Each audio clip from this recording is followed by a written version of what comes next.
Cream class में हम सभी लोगों ने विगत एक हफ्ते से पढ़ रहे हैं यहाँ पर काल चक्र के बारे में। आज उसी काल चक्र में तीसरे काल समाप्ति के बाद तीर्थंकर 24 तीर्थंकरों का जन्म, तो तीर्थंकर बनेंगे कैसे, उसके लिए सबसे पहले 16 कारण भावनाएं होती हैं। मास्टर साहब क्या होती है? 16 कारण भावना, यानी किसी ना किसी का हेतु। रानू भाई, कारण का मतलब हेतु। अगर आप मंडी जा रहे हैं तो किस कारण से? पैसे कमाने के कारण है। पैसा क्यों कमा रहे हो, उसका भी एक कारण है कि बच्चे परिवार कैसे पालेंगे। बच्चे परिवार क्यों पाल रहे हो, क्योंकि आपका वो कर्तव्य है। तो किसी ना किसी का कोई ना कोई कारण है। तो तीर्थंकर बनने के लिए भी 16 प्रकार का कारण होना, इसलिए उसको कहते हैं 16 कारण भावना। क्या कहते हैं भाई? 16 कारण। क्या नाम आपका? आदित्य भाई। क्या है? 16 कारण भावना। बिना इसके भाई कोई भी तीर्थंकर नहीं बन सकता। जैसे यूपीपीएससी के लिए क्या करना पड़ता है? एंट्रेंस। क्या करना पड़ता है? एंट्रेंस। और उसमें भी कितने लोग बैठते हैं? 22 लाख, 25 लाख, 20 लाख लोगों ने फॉर्म डाला, सबकी फीस जमा हो गई। अब वो 6 महीने 8 महीने वो तैयारी करते हैं। किसकी?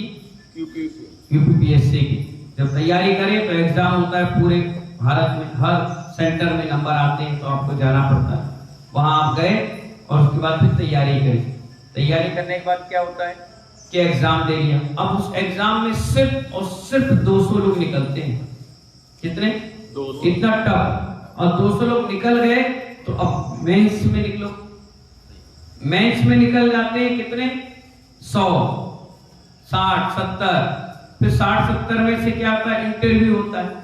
उस इंटरव्यू में भी 10-20 लोग को आईएएस के लिए निकाला जाता है। किसके लिए? आईएएस के लिए। बस उसके बाद बाकी सबको एसडीएम, डिप्टी कलेक्टर, सीएमओ और दूसरे विभागों में बांट दिया जाता है। इसी प्रकार तीर्थंकर का है। 16 कारण भावनाएं भाने के बाद महानुभाव हर कोई भावना भा जाए और हर कोई तीर्थंकर बन जाए। रेवड़ी तो है नहीं कि खरीदे दुकान से और खाली नहीं, इसके लिए बहुत तपस्या की जाती है। एक तीर्थंकर पद को प्राप्त करने के लिए ना जाने कितनी बार चक्रवर्ती, कितनी बार कामदेव, कितनी बार बलदेव, कितनी बार महाराजा मुनिराज, ना जाने कितना भवों का पुण्य होता है, जब जाकर के एक तीर्थंकर प्रकृति का बंद होता है। और होता कहाँ है? तीर्थंकर के पादमूल में या शुद्ध केवली के पादमूल में होगा। केवली के पादमूल में वहीं जाकर विशुद्ध भावनाएं बनती है। जैसे आप यहाँ से जाएंगे, घर पे रहोगे किसी जैसा, तो आपकी भावना दूसरी होगी, लेकिन हमारे पास आओगे तो हमारे पास भावना दूसरी। ऐसी जब तीर्थंकर मंदिर में जाओगे तो भावना दूसरी, और तीर्थंकर के पास जाओगे तो वहां भावना दूसरी। और जैसी भावना बनेगी वैसे हमारा बल बन जाता है। तो कितने प्रकार की भावना होती है? 16। हमारे आचार्य भगवान कहते हैं देश काल की परिस्थितियां सदा एक सी नहीं रहती। क्या होती है? इस कर्म भूमि की एक सी नहीं रहती। विदेह क्षेत्र में हमेशा चौथा काल होता है। कहाँ पे? विदेह क्षेत्र और उपविदेह। यहाँ पर कितने काल होते हैं? चौथा ही काल बना रहता है। वो भूमि वाले स्थानों पर वो भूमि ही बनी रहती है, वहां कर्म भूमि नहीं आती। सिर्फ और सिर्फ ये भरत क्षेत्र है, ये आर्खंड है, जहां पर काल परिवर्तन होता रहता है। समय सदा ही परिवर्तनशील रहता है। उत्थान और पतन का क्रम भी निरंतर रहता है। जगत की अन्याय प्रवृत्तियों के साथ धर्म भी इस क्रम से प्रभावित होता रहता है। पहले धर्म बहुत होता था, अब कम हो रहा है। पहले पूरा परिवार मंदिर अभिषेक पूजन पाठ विधान करता था, अब दादा चले जाए बाकी सब घर में पड़े हैं, या बच्चा चले जाए बाकी कोई नहीं जाए, बहू चले जाए साथ ना जाए, साथ जाए तो बहू ना जाए। कई प्रकार की परिस्थिति बदल रही है। कभी तो धर्म अपने पूर्ण प्रभाव प्रबलता से युक्त रहता है, कभी ऐसा भी समय आता है जब धर्म का प्रभाव क्षीण होने लगता है। क्या होने लगता है? क्षीण होने। धर्मनाथ भगवान का जब जन्म हुआ और शांतिनाथ भगवान का जन्म हुआ, उस बीच में कई वर्षों तक धर्म हमारा विच्छिन्न पड़ा रहा। कोई धार्मिक क्रिया, धार्मिक वातावरण नहीं बन पाया। तब जाकर शांतिनाथ प्रभु का जन्म हुआ। इसलिए तो हर मंदिर में शांतिनाथ विधान और शांति धारा होती है, उन्हीं के नाम से होती है। इतना प्रबल पुण्य। दूसरी बात, जब धर्म प्रभाव क्षीण होने लगता है, उसमें शिथिलता आ जाती है। यह सब देश काल की परिस्थितियों के अनुरूप होता है। जब जब धर्म का रूप धुंधलाता है, उसकी गति मंथर होती है, तब तब ऐसे प्रखर ऊर्जावान महापुरुष जन्म लेते हैं। कौन लेते हैं? हाँ, जो धर्म परंपरा में आई मलिनता और विकृतियों को उन्मूलन कर धर्म के मूल स्वरूप को पुनः स्थापित करते हैं। ऐसी जगत उद्धारक महान नायक महापुरुष तीर्थंकर कहलाते हैं। ये धर्म तीर्थ के प्रवर्तक होते हैं। जैसे डबरा में 20 साल चतुर्मास नहीं हुआ। कितने साल हो गए? 20 साल हो गए। 19 साल पहले हुआ था और उसके बाद फिर क्या हुआ? अब हम आ गए तो क्या हो गया? आप वापस धार्मिक गतिविधियों में जुड़ गए और यही हर साल होते रहेगा तो क्या होगा? आप लोग का जुड़ाव, आप लोग की भावनाएं अपने आप प्रेम वात्सल्य की बनी रहेगी। और साधु चले जाएंगे तो क्या हो जाएगा? फिर एक छेड़ हो जाएगा, शिथिल हो जाएंगे आदमी। ना मंदिर जाएंगे, ना चौका लगाएंगे, ना आहार देंगे, ना दान करेंगे, ना पूजा करेंगे, ना सामायिक करेंगे, ना प्रवचन सुनने आएंगे, तो क्या होगा? क्षीण हो जाएगा।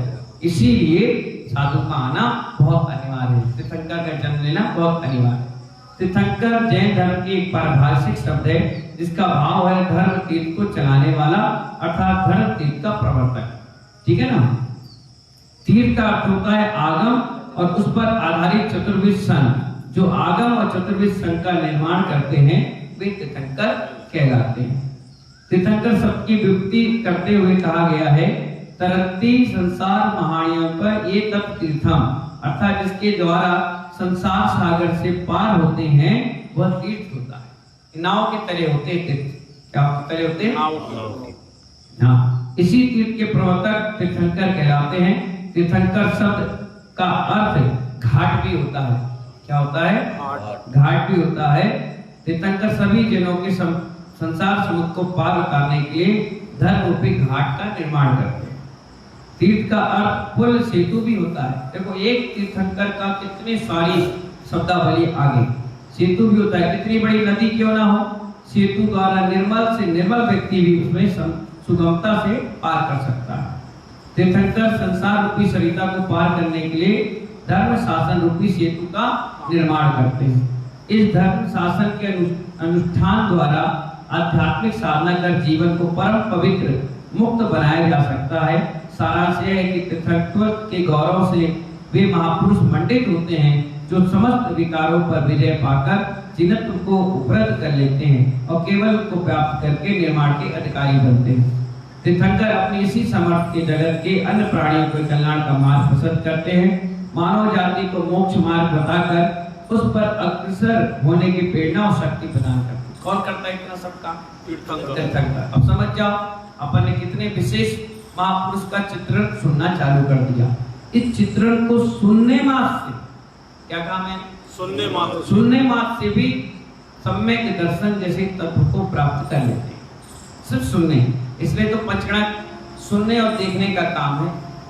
ये तीर्थंकर की गतिविधियों को तो बताया गया कि कैसे थे, क्या थे, कब थे, क्या थे।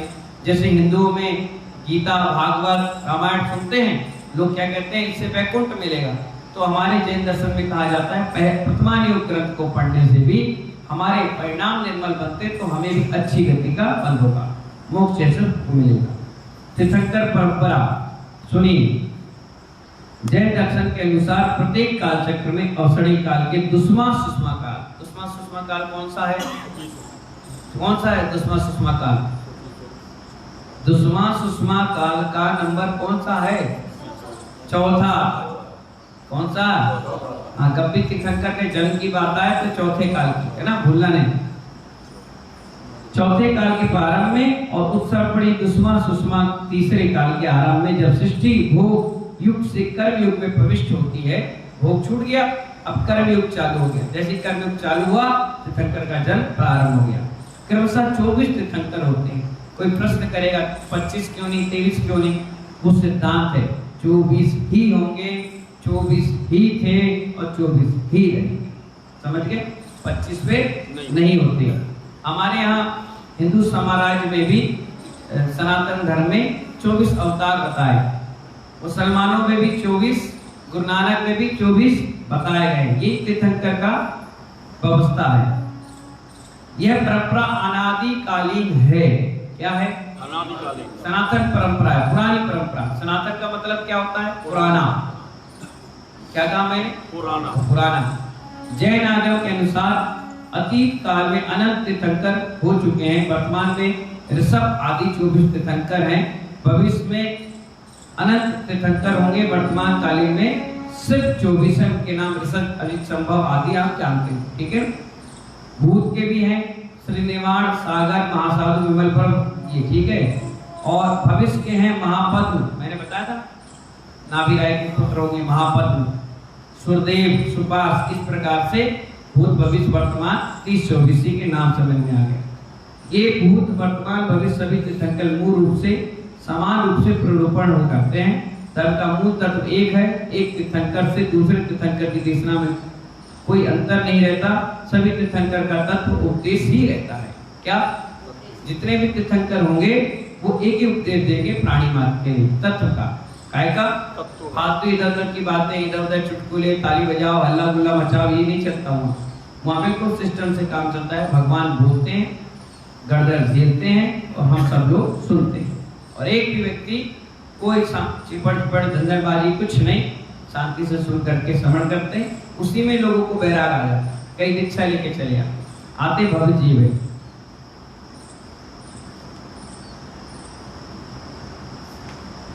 चलिए 16 कारण भावना। क्या? पहली है दर्शन विशुद्धि। क्या है?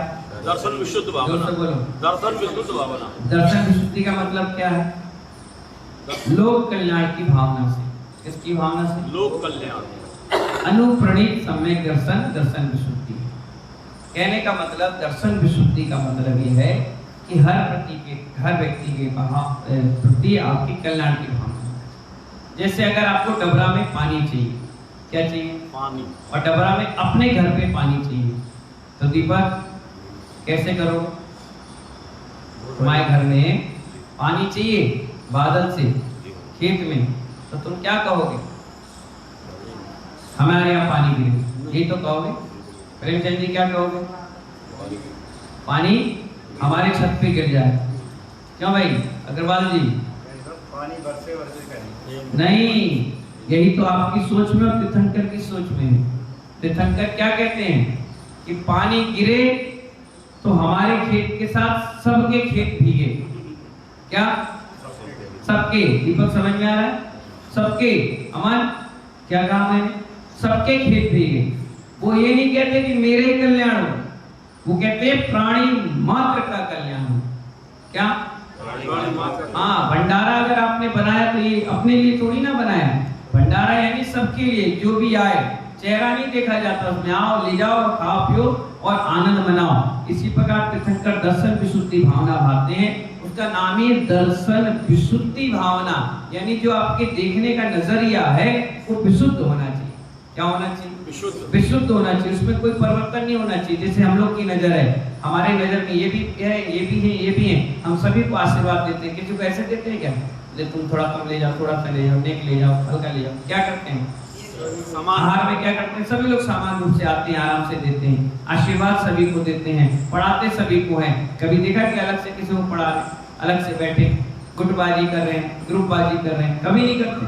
क्या करते हैं? सभी के लिए समान रूप से। यही तीर्थंकर का एक छोटा सा रूप है जो साधु में देखने को मिलता है। यही धीरे धीरे जमा होता जाएगा, इकट्ठा होता जाएगा, यही बड़े रूप में आ जाएगा, जिसको कहते हैं दर्शन विशुद्धि भाव। हर प्रति के हर भगवान, आप लोग भले भेद करते होंगे, ये मुनि सुब्रतनाथ है, ये पार्श्वनाथ है, ये महावीर भगवान है। हमारे अंदर ये नहीं रहता। हम तो सभी भगवानों को मान लेते। अगर यही भेद करेंगे तो एक ही मंदिर में बंद के रह जाएंगे, राग हो जाएगा। नहीं, आचार्य कहते राग नहीं, यहाँ बीत राग चाहिए। क्या? बीत गया है जिसका राग, वो क्या कहलाता है? बीत राग। अब दर्शन विशुद्धि का मतलब समझ गए। लोक कल्याण भावना। सारे प्राणी मात्र की चींटी भी है तो उसकी भी भावना भार है कि इसका कल्याण हो जाए। कोई हाथी भी है तो उसका भी, कुत्ता भी है तो बैल है, बैल है।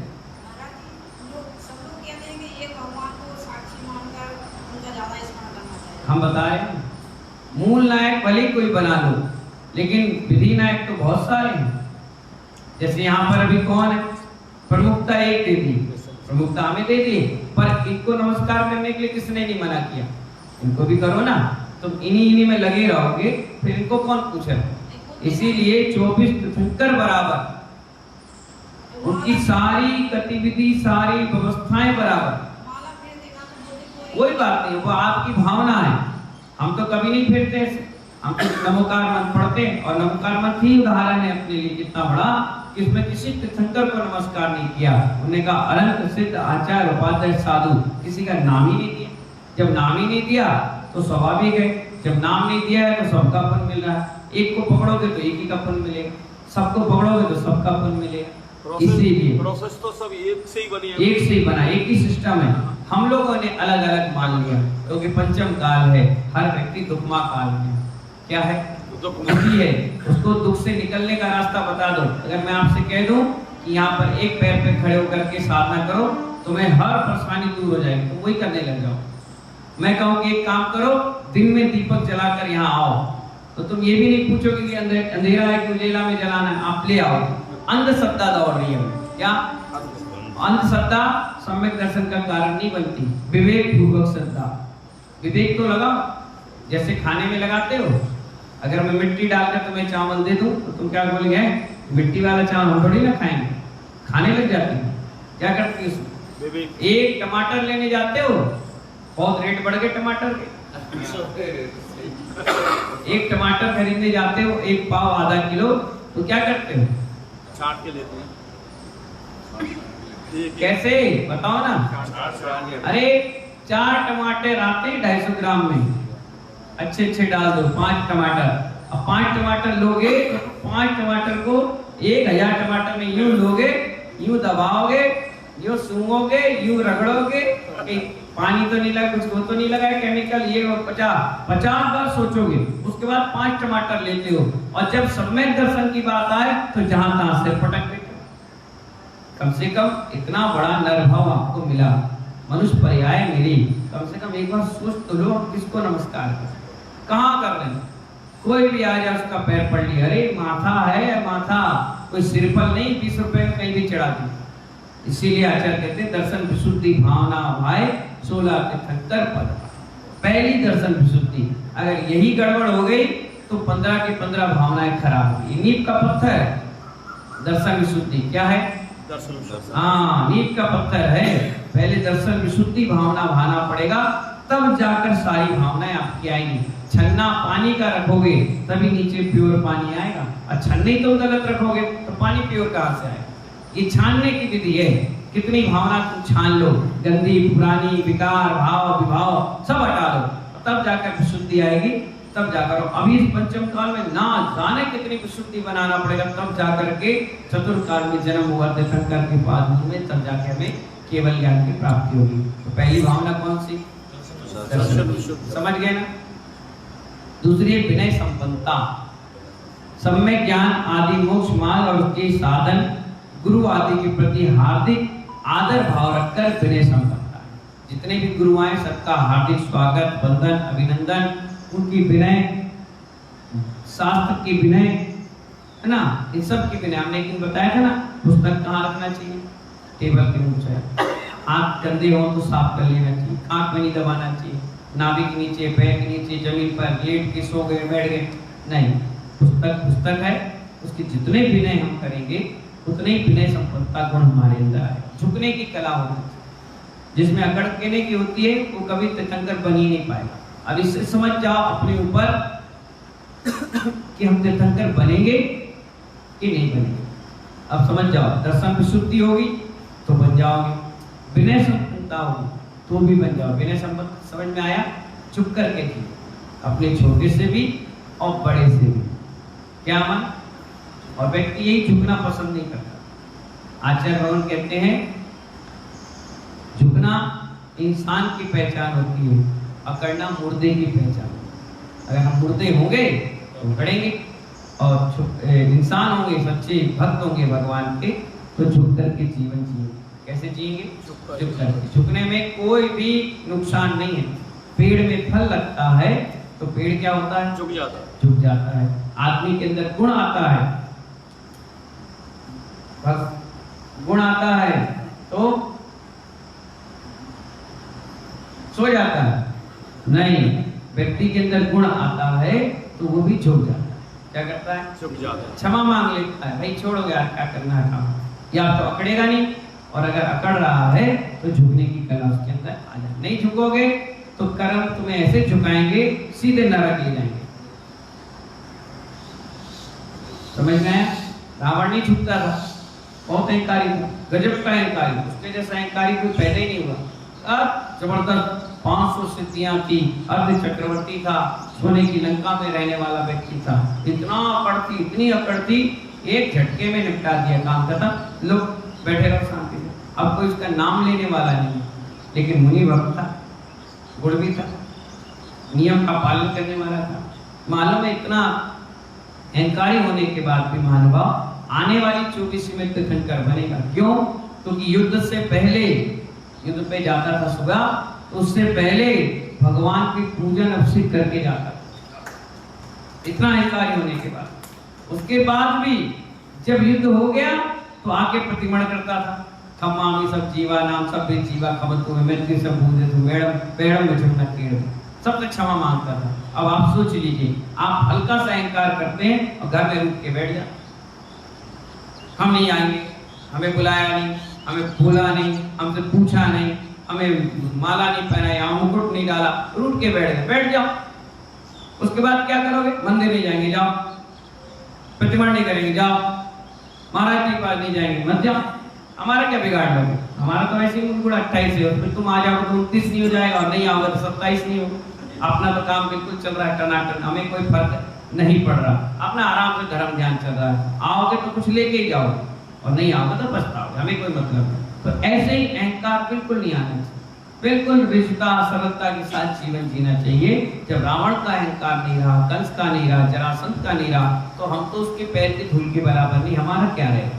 जब चक्रवर्ती ने नाम नहीं लिखाया, वो भी गया विजयात पर्वत पर और नाम लिखने की बात आई तो उसका मंत्री कह रहा है, राजा साहब कहाँ लिखे?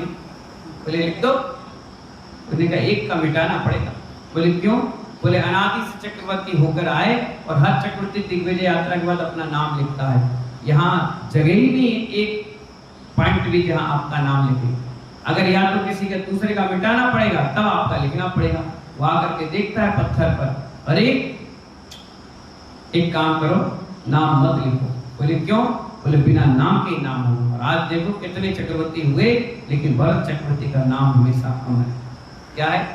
तो जो नाम के पीछे भागता है उसको तो कोई पूछता नहीं है।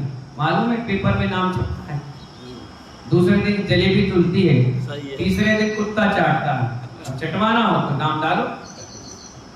जाओ सोनागिर, जितने भी सीढ़ियों पे नाम डले हैं सब पे गधे मूतते हैं, गंदगी करते हैं। जब चढ़ते हैं तो चप्पल जूते लोग लेके चलते हैं, तो देखो पूरे जगह नाम पर लात मार मार के और गंदगी झाड़ू पोछा ना जाने कैसे कैसे।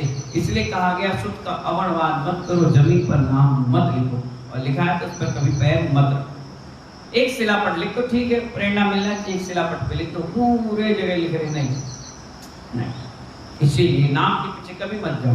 देखिए कितने सारे महान महान संत हुए जिन्होंने नाम का चक्कर नहीं किया, लेकिन आज भी उनके वंश को याद किया जाता है। भगवान महावीर कोई नाम का चक्कर नहीं किए, लेकिन हम कहते हैं हम उनके वंशज हैं। क्या कहते हैं? वंशज। इसीलिए विनय संपन्नता बहुत जरूरी है। इससे आदमी झुकेगा उतना ही उठेगा। कोई हमारे पैर पड़ लेता है तो हम उसे आशीर्वाद देते हैं। आपके कोई पैर पड़ने लग जाए तो आप गले लगा लेते हो, गोदी में उठा लेते हो और उठा के कंधे में बैठा लेते हो बच्चों को। क्यों?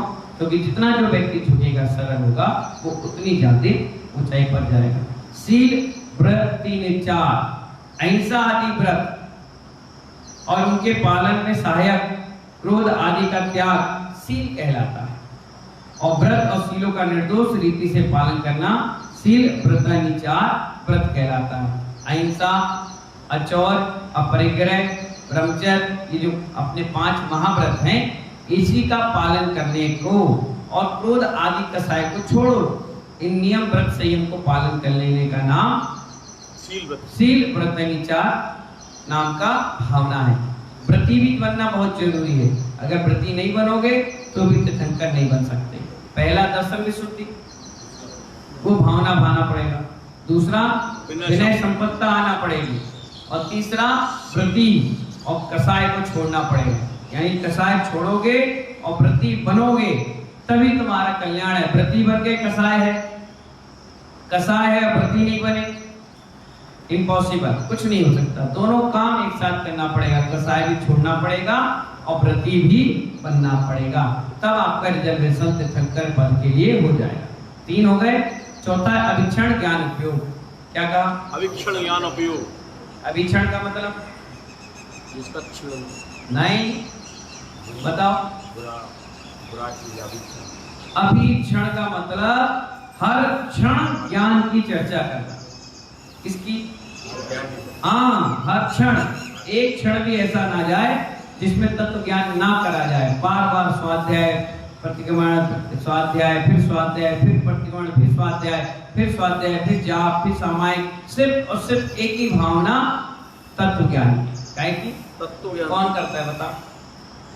अगर मैं एक टाइम क्लास पढ़ा रहा हूँ सुबह और मैं कहूँ अभी 10 मिनट बाद फिर पढ़ाऊं, अरे महाराज जी मुझे काम है, भाग गए। अभिक्षण ज्ञान उपयोग नहीं। प्रवचन हो रहा है 8:30 से 9:30, अगर मैं 10 बजा दूं उठ के भागने लग गए, ये अभिक्षण ज्ञान उपयोग नहीं है। हम 3 बजे स्वाध्याय कर रहे हैं, तुम 4 बजे आए, उसमें भी 10 मिनट बैठे फिर भाग गए। हमने कहा रुको सुन लो, नहीं अब जाना है, बहुत जरूरी था। हमने कहा 6:30 बजे क्लास पढ़ने आ जाओ, 7 बजे आए और 7:30 तक भाग गए। हम कह रहे रुक जाओ कुछ सुन लो, नहीं जा रहे। जिसमें तत्व ज्ञान मिलना है उससे तो भाग रहे हो, और जहां तत्व ज्ञान नहीं है वहां जाके घंटों बताना आज क्या हुआ और पेपर में क्या है, अरे वहां बाढ़ आ गई, ए भैया ये क्या है? अभिक्षण ज्ञान उपयोग नहीं है, यह अभिक्षण उपयोग है, ज्ञान उपयोग नहीं है। ज्ञान का क्या हुआ? हम 1 घंटा बोल रहे हैं और तुम सुनते जा रहे हो, बड़ा मजा आ रहा है। और मैंने कहा महावीर भगवान की जय, अरे महाराज जी थोड़ा और सुनाओ ना, अरे ये बताओ ना, अरे ये समझाओ, अरे ये कहो ना। आपके अंदर जिज्ञासाएं बढ़नी चाहिए उस ज्ञान के प्रति। जब जिज्ञासाएं बढ़ेगी तो उसे कहते हैं अभिक्षण ज्ञान उपयोग। हर क्षण ज्ञान ही ज्ञान में रहने का नाम क्या है?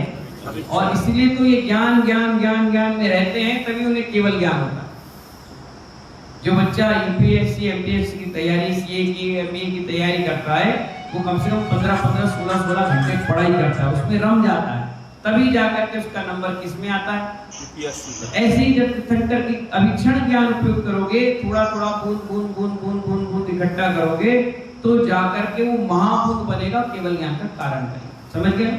तो इसको क्या कहते हैं? अभिक्षण ज्ञान उपयोग। ये 4 प्रकार की भावना आज समझ लीजिए, बाकी 12 कल बता दें। ठीक है, समय हो रहा है, आपको अभिषेक के लिए इन्हीं मंगल भावना के साथ जय बोले महावीर भगवान की जय। सभी को बहुत बहुत आशीर्वाद।